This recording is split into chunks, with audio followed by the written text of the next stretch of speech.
For the next 31 days on the FCPA Compliance Report, we're going to be bringing you a daily tip, strategy, or idea that you can use to improve your program. Here's your host, Tom Fox, the Compliance Evangelist. This month's sponsor of 31 Days to a More Effective Compliance program is Affiliated Monitors. Founded in 2004, Affiliated Monitors provides professional, independent integrity monitoring and ethics and compliance assessments nationally and internationally and across almost all industries. With its knowledge of effective ethics and compliance programs and cultures, Affiliated Monitors is respected for its work as the corporate monitor on matters ranging from multinational corporations to small and mid-sized companies and even individuals. Having served in over 750 monitorships, no one has more experience as an independent monitor than the team at Affiliated Monitors. For more information on how an independent monitor can help improve your company's ethics and compliance programs, visit this month's sponsor, Affiliated Monitors, at www.affiliatedmonitors.com. Internal controls in international locations. Today I want to consider some of the issues around internal controls outside the United States and why your company's internal controls might require changes for different countries across the globe. However, this provides an opportunity for you to further operationalize your compliance program through internal controls more narrowly tailored to mirror your business practices and the reality on the ground outside of the United States. Every Chief Compliance Officer should consider entity-wide internal controls for a company. Under FCPA accounting provisions, insurers can be liable for the conduct of their foreign subsidiaries, even though improper conduct occurred outside the U.S. The scope of liability is based upon the insurer's incorporation of the subsidiary's financial statements in its own records and SEC filings. So, as with the use of third-party distributors to sell products, FCPA enforcement looks past the structure of the transaction and makes enforcement decisions based upon the substance. While a Chief Compliance Officer should expect, or at least hope, that internal controls outside the U.S. are of the same effectiveness as internal controls within U.S. business units and at the U.S. corporate office, unfortunately, that may not always be the case. It is often the case that corporate-level internal controls are stronger than those in foreign business units. There may well be several reasons for this. First, the company's Chief Financial Officer may be paying closer attention to the corporate-level internal controls with the idea that the corporate-level internal controls are the final filter to detect issues. This follows partly from the focus most companies have on controls over financial reporting, which does not include all controls needed for compliance. A second reason is that many companies were built through acquisitions, resulting in many business units, both inside and outside the U.S., having completely different accounting system and internal control systems than in the corporate office. There is often a tendency to leave acquired companies in the state in which they were acquired, rather than integrate their controls and conform those to the current business units.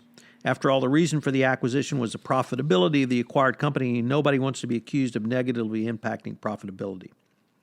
A third situation may exist at locations outside the U.S. that simply began as a sales office. Then the location gradually expanded its scope of operations to become a more full-scoped business unit with its own accounting and data processing functions. Unfortunately, it is not often the situation in which there was a master plan for internal controls as the location scope grew. Often processes were added internally and were usually designated by local personnel that in practice meant the country manager had total control over the financial affairs and was not really accountable to the corporate office. This can be particularly true as long as the country's business unit's profits continue. In these situations, there will rarely be a focus on preventative internal controls for compliance risks. The next area for inquiry is where should a CCO begin in any of the above scenarios. The initial step is to determine the extent of centralization or decentralization of the relevant processes, or to put it another way, what is to the extent of the relevant processes performed in the corporate offices. In some companies, it is common, for example, to have all vendor invoices paid from the corporate office. In other companies, the corporate accounting function only aggregates the information received from business accounting units. This translates into a varying analysis of risk regarding locations outside the United States. Depending on the degree of accounting decentralization, A good starting point is to determine the extent to which financial statements of business units outside the U.S. are reviewed and analyzed by the corporate accounting functions. This will provide good insight into whether corporate accounting function provides an element of internal control or merely serves as a data aggregator. The first step for a chief compliance officer is to determine the possible universe of risks and assess the risks to result in a priority of how attention will be focused. One useful approach is to perform a location risk assessment where the purpose is to capture in one place, each location outside the U.S. where your company conducts business and to assess the compliance risks posed by the nature of the operations at each location. Once the risks at each location have been properly categorized, then you can prioritize your approach to dealing with those risks. Obviously, this speaks to the need of a risk assessment, which is hallmark number 4 in the 10 hallmarks of an effective compliance program. It's also more greatly specified in the evaluation of corporate compliance documents released by the Department of Justice in February. So the risk assessment can perform a variety of tasks, but the location risk assessment allows you to specifically focus on internal controls at a location outside of the U.S., and there can therefore be a very powerful tool. So what are today's 3 key takeaways? Well, number 1, while this might sound counterintuitive, I've really come around to believe that modifying your internal controls can work more fully to operationalize your compliance program. So the example I gave that you may have to have different controls in a high-risk country or in a geographic location outside of the United States may actually provide greater operationalization and more effectiveness around your compliance program.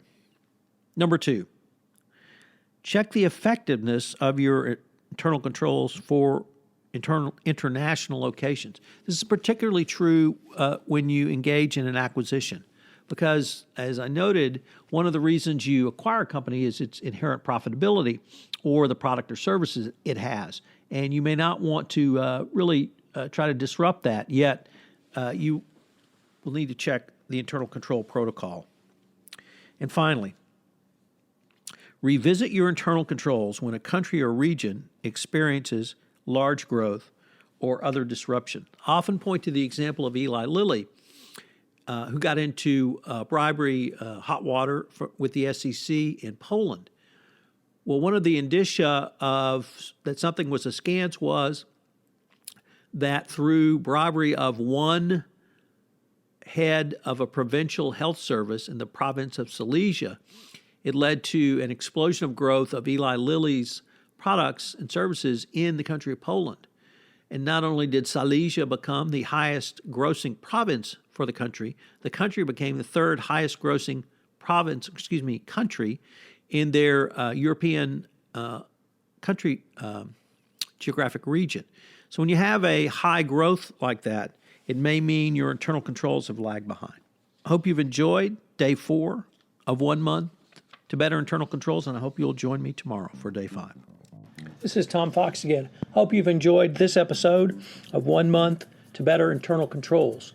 If you've listened to this podcast on iTunes, I would greatly appreciate it if you would rate this podcast, as it would help in our rankings. Get the word out about the only 1 month podcast series, which enables you to design, implement, and enhance a better compliance program. Also, if you have any questions, please feel free to contact me at tfox@tfoxlaw.com. This is Tom Fox. Thank you very much for listening, and I hope you'll join us again tomorrow.